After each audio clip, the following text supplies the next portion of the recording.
Hello, welcome to History Chats. We're doing some reruns this month, probably.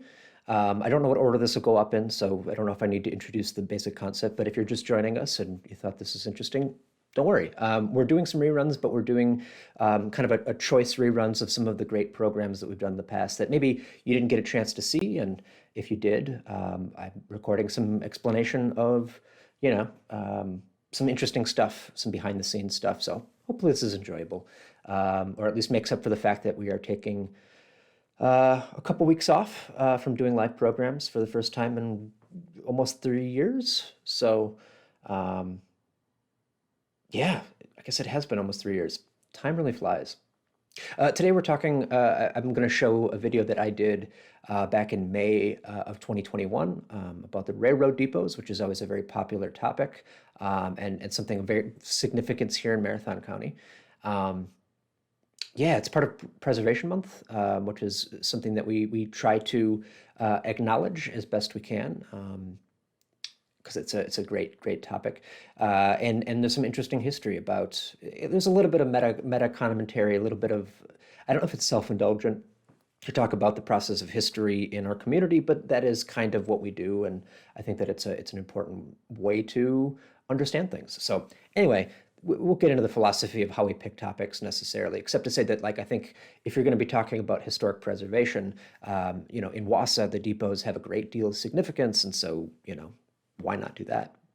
One thing I'll point out is that this is pretty early on. I think it's maybe even one of the first that we did from this room. So originally, when Gary and I started doing these back in 2020, in September, we were, basically I was in a room, he was on a laptop, and he was in a room on his laptop, and we tried to find a place that, like, the internet Wi-Fi signal or the connection was good, and that the acoustics were okay, the lighting was okay, and far enough away that we wouldn't pick up each other's microphones, but also that if I needed to run over and help troubleshoot or whatever, we could do that, which was fine, except that led us to be close to the windows where, like, if cars were going by, and yeah, it was just easier, and a lot of setup that would be necessary to put stuff up, take stuff down and all of that. So as with the success of History Chats, we decided to try to find a more permanent recording space, and so we ended up here in what is a closet.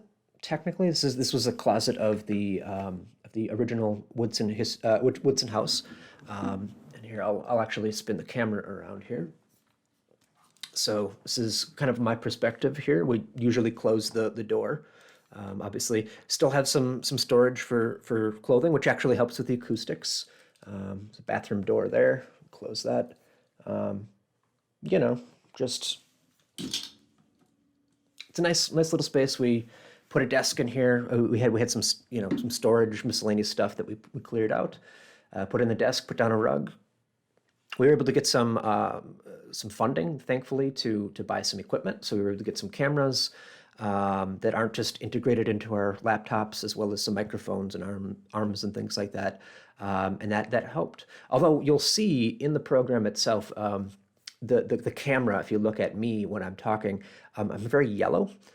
And the reason for that is, well, I didn't think about it at the time, but we actually had some very incandescent light bulbs in here that were very yellow. I kind of just assumed that it must have been the walls. I didn't realize that these were white. I thought that this was like a cream yellow color. But the combination of that kind of just made everybody look like they had jaundice, which, when I realized that if we could swap the lights with something a little bit more of a daylight thing, yeah, worked a lot better. So just kind of interesting. But we had just gotten set up in here, and it's been a great space to be able to do interviews and programs ever since. So yeah, just a fun fact there. So anyway, we're going to get into it. I'm going to kick it over to past me to tell you about the depots. I hope you enjoy the reruns. If you have any topics that you think that we should be rerunning, or maybe just want to suggest other people go back and watch if they didn't get a chance, I'd be very curious to see what sticks out in your memories and what you enjoyed. So feel free to let us know that, comment, and all that stuff. But otherwise, I think we'll, yeah, hope you enjoy, and we'll see you for the next one of these. Hey, I think that should be, just gonna double check. Okay, good. It looks like everything's working. Cool.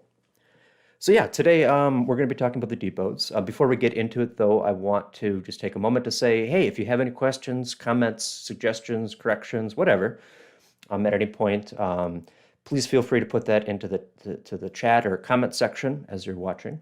Right now, I'm not going to pay attention to that, but I will come back and have some question and answer times at the end of the program. I think that's all the business. So yeah, let's get into it. So yeah, today we're talking about the railroad depots as part of Historic Preservation Month. When everyone back and corrected this graphic, whoops, yeah, close enough. Depots, yeah. So depots are interesting because I guess what I'll say about depots is, you think about it, anytime that a train has to stop, I don't know that there's many communities that emerge that are around today, towns and cities, villages that never had a train. Most of them emerged with the trains or before it, but yeah, pretty much every place has a train by this point. And certainly in the heyday of train travel for passenger service, anytime that you wanted to get off at a population, a city or a village or little stop, you'd have a depot there. And yet, a lot of these depots are no longer here. But in Wausau, we have a couple of them, which is kind of interesting. Now, before we get too deep into this, let's just kind of go over. Oop, it's the wrong button. Here we go. Let's talk about how the trains came to Marathon County in the first place. So in 1871, Marathon County makes a deal with the Wisconsin Central Line. And the idea here is, hey, we want a train that they would like to, so the guy who owned the Wisconsin Central, a guy named Mr. Reed, Judge Reed, I guess. I don't know if he was a judge at this point, but he certainly was at some point. Anyway, he's an industrialist, has some interests, and he decides, oh, it'd be really great to get a railroad up into Wisconsin. There's a lot of lumber, especially up north where there's, iron and ore and stuff like that. So, if we can get a train up there, we can kind of extract that. It'd be good for business. And so he wants to get a line up to central Wisconsin. And so Marathon County says, hey, and here we're, talking about Wausau. They say, hey, let's get the train to come to Wausau, which is kind of a win-win. Wausau gets connected to the train line, so people have to go through Wausau to get to Lake Superior. And also for the trains, they get another population, more people that are using their trains. So they make a deal that they say, hey, we will subsidize. We'll basically, float a couple bonds, we'll get some money, we'll get some land, and we'll give you the land so that you can build the train line, the railroad, up to Wausau. Except, well, it doesn't work out quite that way. Because essentially the farmers in the community decide, we don't really like that idea because we don't really see the point in having a train. Like, that's great for the city, but not so much for the farmers. Not necessarily the most, didn't age the best because trains are good for farmers in the long run. But for the time being, it's a lot of expense that we'd have to taxes that we'd have to take the burden of. So they kind of say, nope, we're not doing that. And instead, the Wisconsin Central goes a different direction. Now, it does end up going, and I put Gardner Colby here because he's the only individual from this story that I really have a picture of. I didn't dig too deeply, but at least public use image that I can find. Gardner Colby is an interesting guy. So he's an acquaintance of Mr. Reed, or sorry, Judge Reed, and he says, hey, if you need, I hear you're building some trains. I got a construction company. I can build. He's in Boston, but he says, hey, I got a construction company. We can build the trains for you. And so he says, okay, great. And then he gets the job, and he says, uh-oh, I don't know how to do that. Because he's never built a train. He just kind of like, you inflate you're lying on your resume a little bit here. And so he then gets the expertise of an engineer named Elijah Phillips, and they form the Phillips and Colby Company. And I mention that because the line that they end up putting through central Wisconsin doesn't really go to Wausau. The main line actually in 1872, the first train service that ends up going into Marathon County actually goes along the western edge here. It goes right along the western edge. That's, the cities of Spencer, Colby, Abbotsford, those communities right on the way edge of the western part of the county, they come there because the railroads go through there because that's where they get the land to go up. So, for example, this depot here, I'll give you a moment to take a guess. Where are we here? Anybody? This is where I would look at the chat and see if anybody would answer. But there's a little bit of delay, and it's Colby. And I want to talk about Colby specifically. I mean, obviously, this is not the train station that was built in 1874, right? Or 1872, sorry. Or maybe it is. I don't think it is. This is certainly a postcard from later. But the story is interesting here because there was no Colby when the railroad went through. I mean, there was an area, right? And there were some people living in the general vicinity that apparently called it Salem. I don't know how, close to this area that was called, but that's one of the sources that said that. But now we have a train station here. They actually built stations knowing that there would be people to come to make cities there in the future, rather than have to go through an existing city. So that's what they do. They decided to name it Station 51, which isn't great. I've also seen it said to be 52, but I think it's 51. For example, Spencer was Station 40. So we had these stations. They, in this case, we needed a name for it, and the guy in charge decided to name it after the son of Gardner Colby, Charles Colby. When that's how the name Colby comes to be attached to the community of Colby. And then later, when they have this new type of cheese, it gets named after the type of the community that it's from, which is named after the station, which is named after, this guy. So kind of interesting history. In this case, the station, the depot, literally gives the identity, the name to the people here. Okay. But as I say, it does go through here. Eventually, though, we do get this line here as part of the Wisconsin Central, or actually, I think this is the Wisconsin Valley, which might be similar here. But we do get it to Wausau in 1874. There'd been a little delay in 1873, some depression, some financial stuff. So it takes 1874. Finally, we do get the depot, or not the depot, the train station here. Now, this is one of the train stations. We have two. We'll get to that in a second. This one is Grant Street. So this is currently on Grant Street, although it wasn't always. So how this building gets built in 1901 starts with the story of that Wisconsin Central line, which comes in 1874. Right, we finally got that through. And again, there's also the Wisconsin Valley line. I'll be honest, I don't entirely know if these are interchangeable or if they're, is the Wisconsin Valley line as part of the Wisconsin Central. That's something that I actually was just in the library trying to confirm. This is one of those things with trains is sometimes it's very difficult. Like it can be kind of difficult to sort out. It also shows the volatility during this period because in the 1870s, this was not a sure thing owning a railroad. They end up going bankrupt. And in 1880, by 1880, it gets purchased, or at least part of the line does, by the Chicago, Milwaukee, and St. Paul Railroad, at least the jut to Wausau. They, throughout this period, there had been a depot, a passenger depot, actually south of the Grant Street location. It was kind of near Washington and Jefferson, kind of where that intersected. But now, after Chicago, Milwaukee, St. Paul, in 1901, they built this building. It's also worth noting, just while we're talking about railroads, they do eventually add the and Pacific.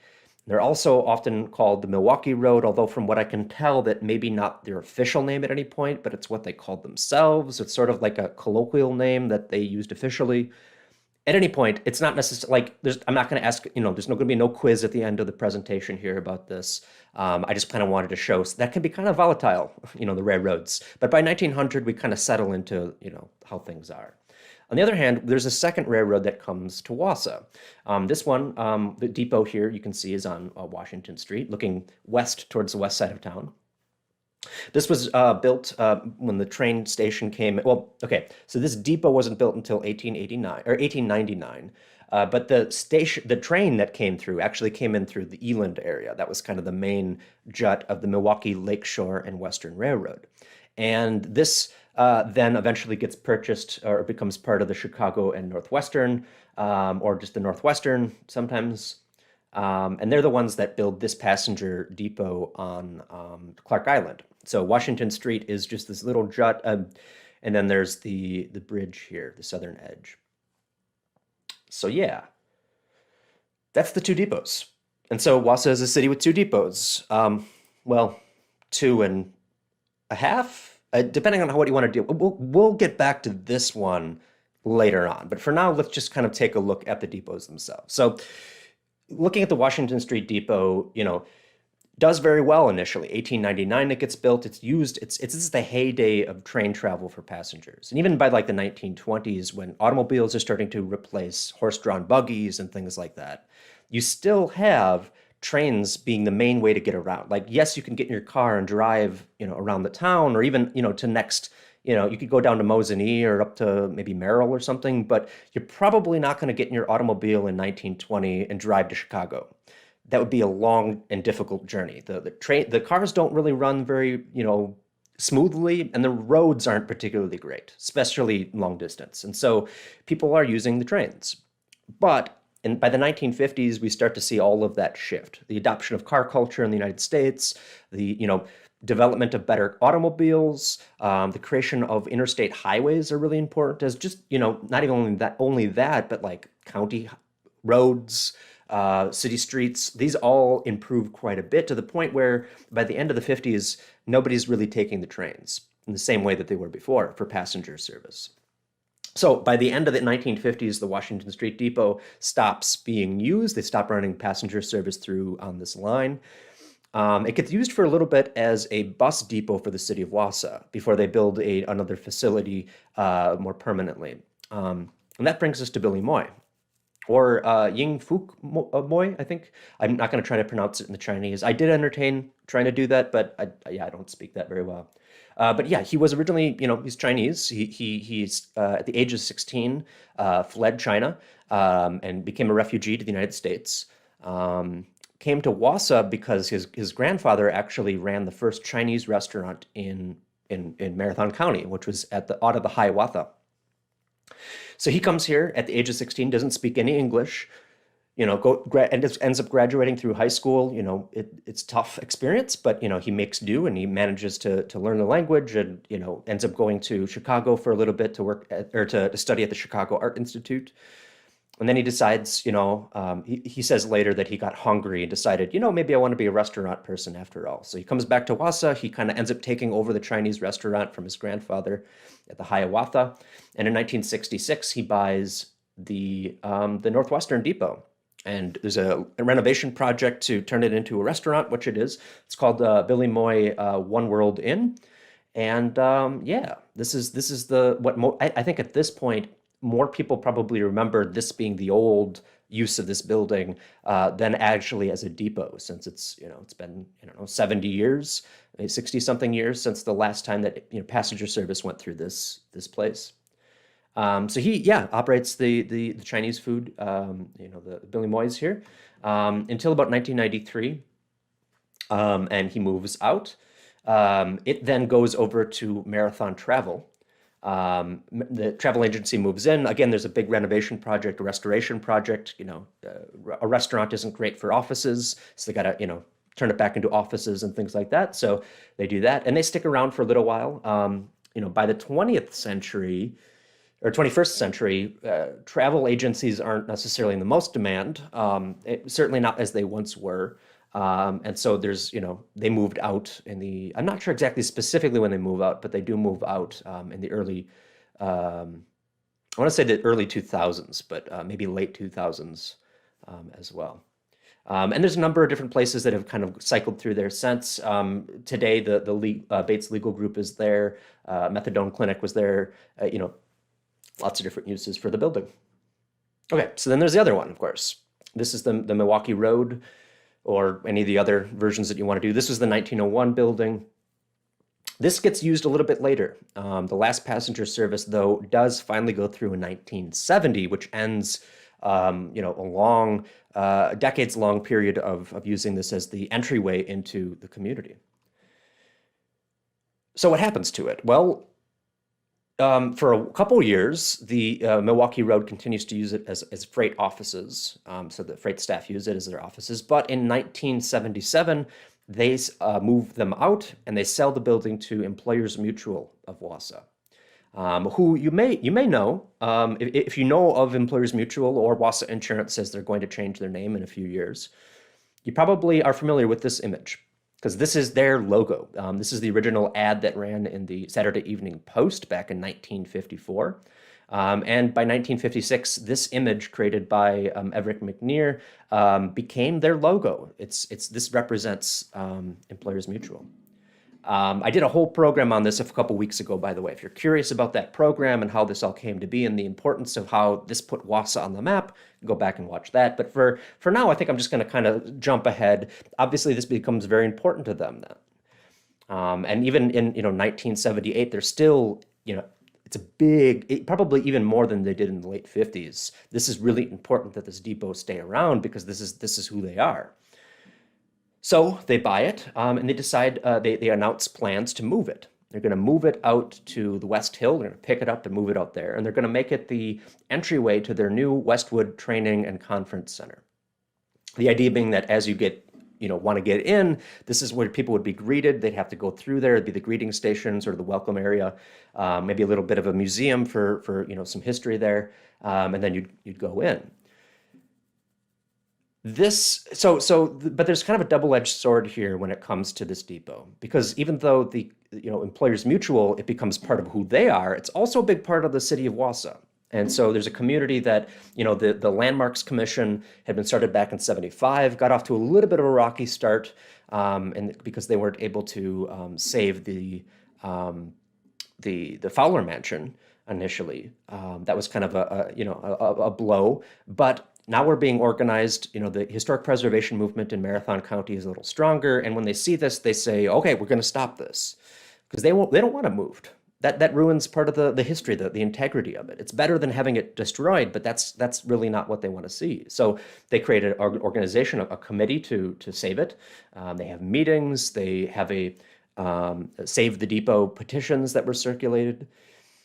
So, and by this point, I don't know officially there's not a lot of communication specifically about what their plans are. By this point, apparently there's at least some fear that they're going to demolish it rather than move it, which is not great either. Ultimately, the thing that they did here that was successful, whereas the Fowler Mansion and other examples of buildings don't do as well, is they were able to find a home. The Boy Scouts need an office space, and the Samoset Council ends up moving in there. They agree to take over the building and do some renovations. They put a couple, $15,000 to $20,000 were expected in this article here, to convert the interior of the depot for their offices. And this is something that I don't think that the Employers Mutual wanted to destroy it. For most of them did. I don't think, certainly it's not great for PR destroying the building that represents you. So if they said, "Hey, if you come up with a better solution, we're happy to hear it, and here's a better solution." And so the Boy Scouts move in, and the building gets saved. Which brings us back to this one, because this is that third depot. Well, it's a replica depot. When they realized that they couldn't move it out to their training center, Employers Mutual decided to just build a replica. And so they spent a couple $1 million building a replica up on the hill there, complete with the train tracks that don't go anywhere, but nice set dressing. And it's still there. It is still being. If you find it, it's kind of not. It's a little off the beaten path, but it's there. And yeah. I don't know if this counts as a full depot, but it certainly shows that. Now, eventually, the Scouts move out of the depot to Camp Phillips, where they have a new facility. Let me see here. I was going to have this ready. Does this work? Oh, that's the wrong tab. Hold on. Got a little ambitious. Here we go. So that's the Camp Phillips building here. Using Google Maps, you can see that. Anyway, that's the offices that they go to, which leads it to a question of, okay, what are we going to do with this? The depot, and there's not really a good answer. Again, it kind of we don't know what we're going to do, but eventually we have a solution that some people buy it and they turn it into the Timekeeper Distillery. So that's Dan here. He and his wife buy the building, turn it into the Timekeeper Distillery, which is one of the good options. Depots are kind of tough in that, like, Wausau High School becomes apartments. you can make things into apartments or, new office space and things like that. In some ways, a depot is not that large, so you can't really cut it into apartments and make it feasible to, make your money back if you're a developer. But a distillery, in Green Bay, there's the microbrewery, I think.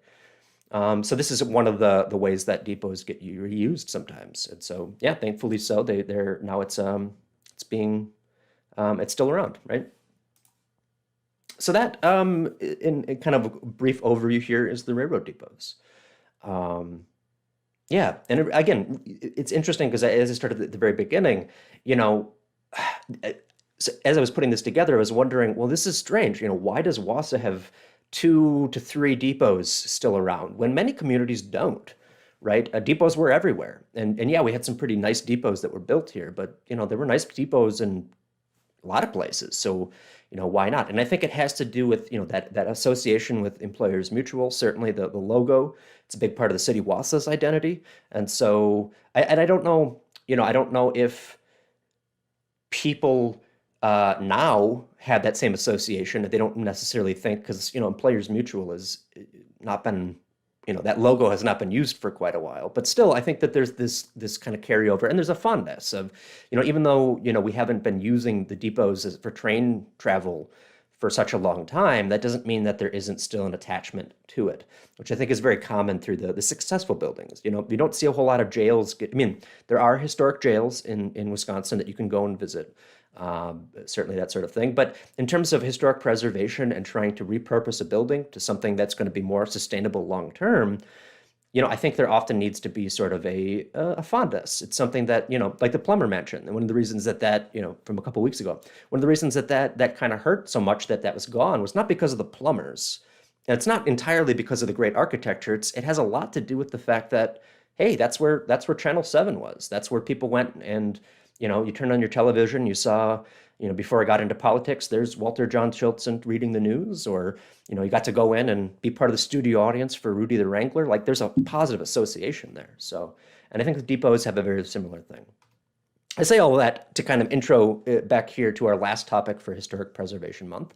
Next week, Gary Gisselman will be back, and he'll be talking about Grant School, which is a very recent sort of concern, I guess. Yeah. But also has its own long history, and yeah, so that'll be an interesting talk too to kind of get an insight into that process, and yeah, so I hope you join us for that. And like always, it's 12:30 on Thursdays, as we do every week.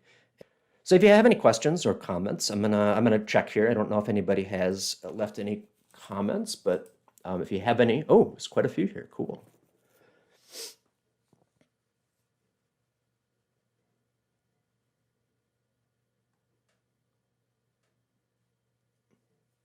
Okay. So there's some interesting questions here. Some of which, like, I know Christine Martins asked whether how many turntables. That you're asking the wrong person, I think. I'm not a railroad enthusiast to the same extent that there are people who would better serve to answer that. But it's a good question. Um, I kind of had to quick struggle to, or not struggle, but quick figure out the history here for this. So I don't have that at my fingertips, but maybe we can get that answer later.